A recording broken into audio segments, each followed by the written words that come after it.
नमस्कार साथियों, इस सेशन में उन महत्वपूर्ण खबरों की चर्चा की जाएगी जो एग्जाम की दृष्टि से महत्वपूर्ण है।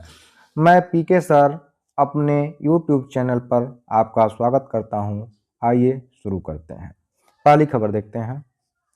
EOS N1 सैटेलाइट इसरो द्वारा प्रक्षेपित एक पृथ्वी अवलोकन उपग्रह है, अर्थ ऑब्जर्वेशन सैटेलाइट है। इसे भारत की तीसरी आंख के रूप में जाना जाता है और यह 12 जनवरी 2026 को लॉन्च हो रहा है और यह इसरो का 2026 में प्रक्षेपित किए जाने वाला प्रथम उपग्रह है। इसका कोड नेम अन्वेषा है। अन्वेषा, इसका कोड नेम क्या है? अन्वेषा है। इसका मुख्य कार्य पृथ्वी की निगरानी करना है। निगरानी में क्या निगरानी करेगा? कृषि, वानिकी, आपदा प्रबंधन, और ये HD क्वालिटी का इमेज भेजेगा। इसके अलावा यह उपग्रह रक्षा और रणनीतिक क्षमताओं को भी बढ़ाएगा, जिससे देश की सुरक्षा में मदद मिलेगी।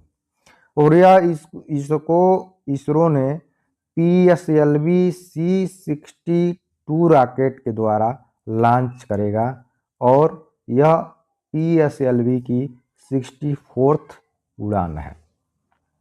इस मिशन के साथ 13 अन्य उपग्रह भी इसरो भेजेगा। कितने अन्य उपग्रह भेजेगा? 13 अन्य उपग्रह भी इसरो भेजेगा। अब इसरो के बारे में थोड़ी सी जानकारी ले लेते हैं। भारत की राष्ट्रीय अंतरिक्ष एजेंसी है और देश के अंतरिक्ष कार्यक्रम का प्रमुख भी है। इसकी स्थापना 1969 में हुई थी और इसका मुख्यालय कहाँ है? बेंगलुरु में है। ये दो चीज़ें आप याद रखिएगा कि इसकी स्थापना 1969 में हुई थी और इसका मुख्यालय बेंगलुरु में है। आइए अगली खबर देखते हैं।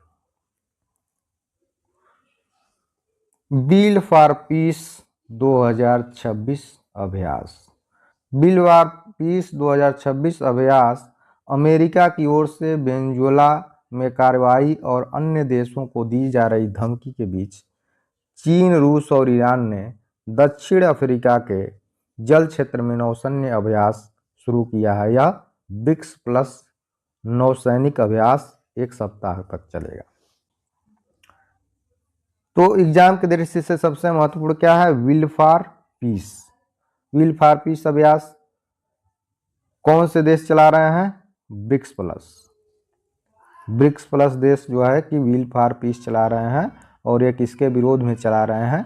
अमेरिका जो वेनेजुएला पर कार्रवाई कर रहा है उसके खिलाफ विल फॉर पीस। और ये चल कहाँ रहा है? दक्षिण अफ्रीका के जल क्षेत्र में। अब ब्रिक्स पर एक नज़र डालते हैं। इसकी स्थापना, ब्रिक्स की स्थापना कब हुई थी? 2001 में हुई थी। उस समय केवल 4 ही देश थे, जिसमें कौन थे? ब्राज़ील, रूस, भारत और चीन। और 2010 में साउथ अफ्रीका ऐड होता है, तब इसका नाम ब्रिक्स पड़ता है। और इस समय 5 देश और जुड़ गए हैं। उनके नाम हैं मिस्र, इथोपिया, ईरान, इंडोनेशिया और UAE यानी संयुक्त अरब अमीरात शामिल हैं। और इसका हेडक्वार्टर कहाँ है? संघाई।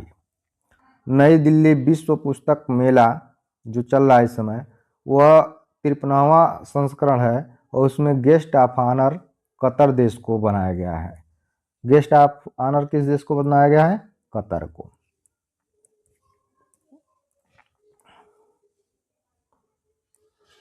हिस्ट्री दैट इंडिया इग्नोर्ड, ये पुस्तक चर्चा में है क्योंकि अभी इसका एक नया एडिशन आया है जिसका उद्घाटन गोवा के मुख्यमंत्री ने किया है, प्रमोद सावंत जी ने। और इसके लेखक कौन है? प्रेम प्रकाश। तो इसमें 2 चीज़ें सबसे ज़्यादा महत्वपूर्ण ये हैं कि किताब का नाम आप याद रखिए और दूसरा इसको किसने लिखा था। ये आदित्य L1 मिशन भी चर्चा में आया हुआ है, लेकिन इसका डिस्कशन अगले लेक्चर में किया जाएगा। ज्योग्राफिकल लोकेशन, जिसमें वेनेजुएला और ग्रीनलैंड को देखेंगे। तो देखते हैं।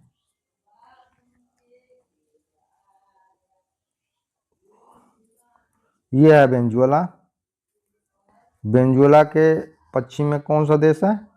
कोलंबिया। पहले इसका बॉर्डर कंट्री देखते हैं हम लोग। तो वेनेजुएला के वेस्ट में है कोलंबिया, साउथ में है ब्राज़ील और ईस्ट में है गुयाना। कौन सा है? गुयाना। और इसके उत्तर में कैरेबियन सी है, ये जो देख रहे हैं कैरेबियन सी, ये पार्ट किसका है? अटलांटिक सी का। इसकी राजधानी क्या है? कराकास। इसकी राजधानी कराकास है, जो कैरेबियन सी के तट पे है। और इसमें एक झील बहुत महत्वपूर्ण है, लेक मरकैबो। और इसका मुद्रा क्या है? इसका मुद्रा है बोलीवर, जिसको कभी कभी डिजिटल बोलीवर के नाम से भी जाना जाता है। आगे चलते हैं, ग्रीनलैंड के बारे में देख लेते हैं हम। यह है ग्रीनलैंड, आर्कटिक सी में लोकेटेड है। और इसके पश्चिम में है बाफिन बे, और इधर ये जो है कनाडा रीजन है। बाफिन बे यहाँ मिल जाएगा आपको, और यहीं पर डेविस जल संधि मिल जाएगा, डेविस जल संधि। और नीचे आते हैं तो यह है लैब्राडोर सी। तो बाफिन सी की खाड़ी और लैब्राडोर सी को जोड़ने के लिए यहाँ डेविस स्टेट है। यानी डेविस स्टेट कहाँ है? ये है नूक के नॉर्थ में है, और ये आपको जोड़ रहा है किससे? बाफिन बे से और लैब्राडोर सी से। और यहीं पर एक जलधारा चलती है, लैब्राडोर जलधारा, जो कि एक ठंडी जलधारा है। और इसकी राजधानी क्या है? नूक। यानी ग्रीनलैंड की राजधानी क्या है? नूक है। और इसकी मुद्रा क्या है? Danish krone. कौन कौन इंफॉर्मेशन हम लोगों के पास आ गया ग्रीनलैंड से?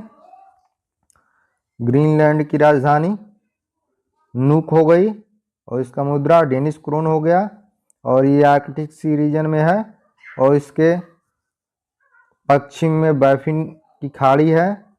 उसके बाद बाफिन की खाड़ी और लैब्राडोर सी को जोड़ता है डेविस जल संधि। और यहीं पर एक लैब्राडोर जलधारा बहती है, जो एक ठंडी जलधारा है। वीडियो पसंद आया हो तो लाइक सब्सक्राइब करें। Thank you for watching video.